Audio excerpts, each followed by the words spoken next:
Hey guys, and welcome back to Warriorsforyah. This is the second part of the video, When You Are Called, No One Understands You. I'm going to pick back up from where I left off, explaining different examples of traumatic experiences where one person have it worse than the other. So going forward, the next example is a mother loves her daughter so much that she is overprotective because she does not want her daughter to experience the trauma she went through. Therefore, she has suppressed and never really dealt with it. However, she is trying to protect her daughter by being overprotective. Versus a mother that is jealous of her own daughter and verbally abuses her because her daughter respectfully carries herself like a young lady, and her mother wishes she was like her daughter, and instead of her being proud of her, she can't stand her. Another example, a pregnant woman that had a miscarry early in her pregnancy and is devastated from the loss, versus a pregnant woman that carried to full term, delivered her baby, and loses the infant to SIDS after bonding with the child and is devastated by the loss. Another example, a man works hard to provide a good living for his wife while she is at home taking care of the children, for him to only come home early and finds her legs in the air in their bed with the cable guy, versus a man doing the same thing for his family, and he comes home and finds his wife's legs in the air in their bedroom with his own flesh and blood brother. Another example, a physically attractive sister that has been abused all her life, starting as a child by men abusing her sexually. When she becomes a young woman in her 20s, attends a church to see if she can be helped psychologically, receives so-called counseling sessions with the pastor. The pastor takes her vulnerability and trust for granted by telling her that he needs to have sex with her to heal her. The young lady leaves the church office, goes home, and ends up killing herself because she figured if she cannot get help in the church from the pastor, the one that she thought could pray for her and lay hands on her to heal her, then she might as well die. That was her last hope while trying to cope. Versus a sister that has been abused all her life, starting as a child by men sexually, attends a church thinking that she can get the help she needs, receives so-called counseling from the pastor. The pastor takes her vulnerability and trust for granted by seducing her. And because she would not yield to his passes, he holds a church meeting, lies to the people on lies about her to the committee about the sister, and have her voted out of the church. That church experience put her in a spiritual coma and a long setback because it took years for her to get over it. She did the right thing, of course, but could not understand what did she do wrong, as if she was punished for it. But eventually that pastor was exposed. But for a while, mentally and spiritually, she was messed up trying to cope, living that pain every day.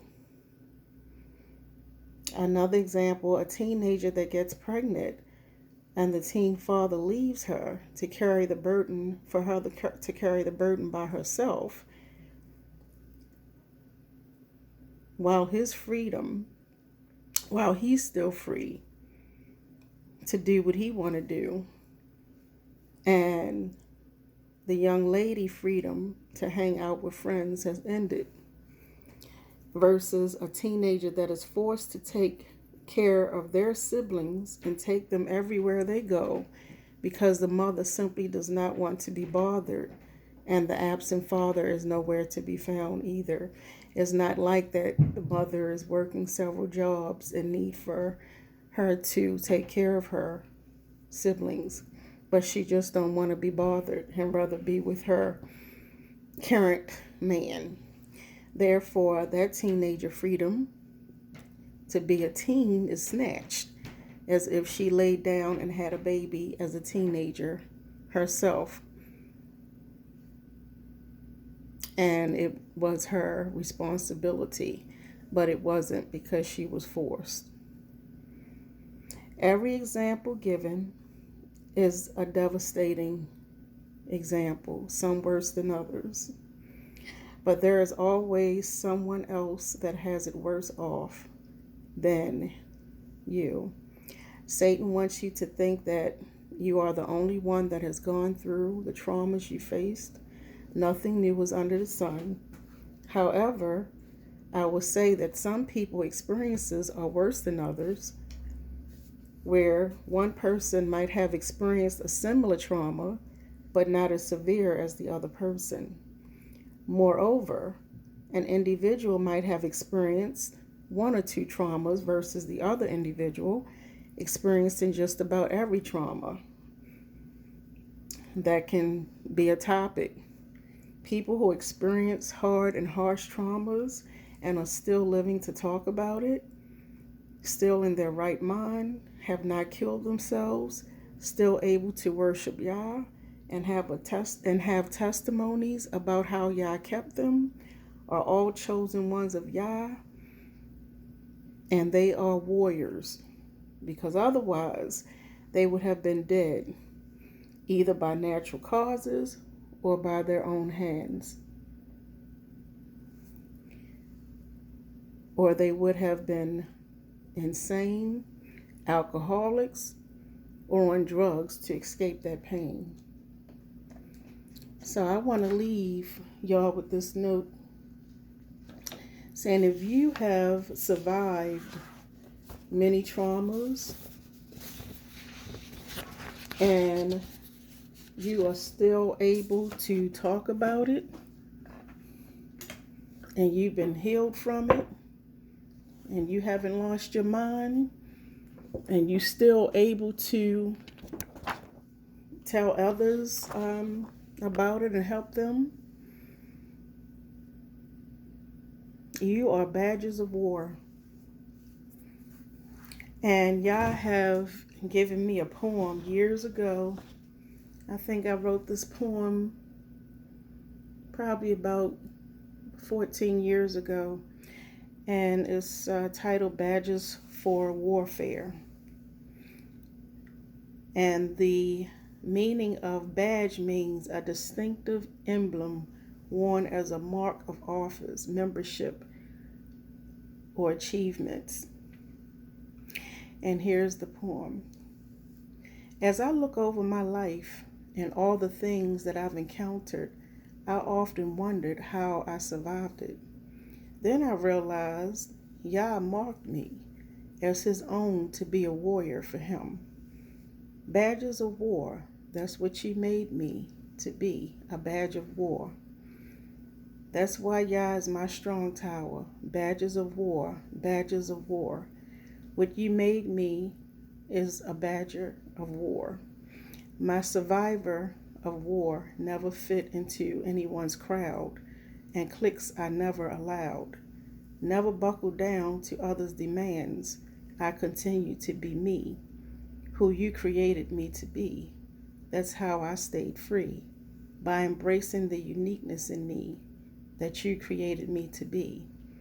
I've suffered persecution because of it, a badge of war, a badge of war. Although there was no support in sight, just wanted to live right, regardless of my plight, a badge of war, a badge of war. That's what you've made me to be, Yah, a badge of war. Because of you, I survived the wars.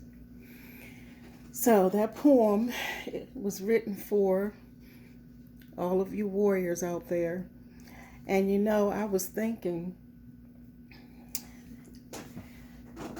we are marked, and Yah let me, he revealed to me things that even described who I was indirectly. I attended a high school, and our mascot was Warrior. And I think about that. I said, wow. I said, we were called warriors. So I've always been a warrior. And know that you guys are warriors too. And again, I will have the scriptures in the description box. And if you have enjoyed this message, please give it a thumbs up for like, subscribe so you will get a notification every time I put out a video, and share with others that you know of that are warriors too, and where it would be a blessing to them. And until the next video, you guys be safe, submit yourself to Yah, love on him, be thankful that he kept you, and ask him what is your purpose, because you are unique and he set you aside where only you can do it. I love you guys, but yeah, I love you best. Until next time, shalom.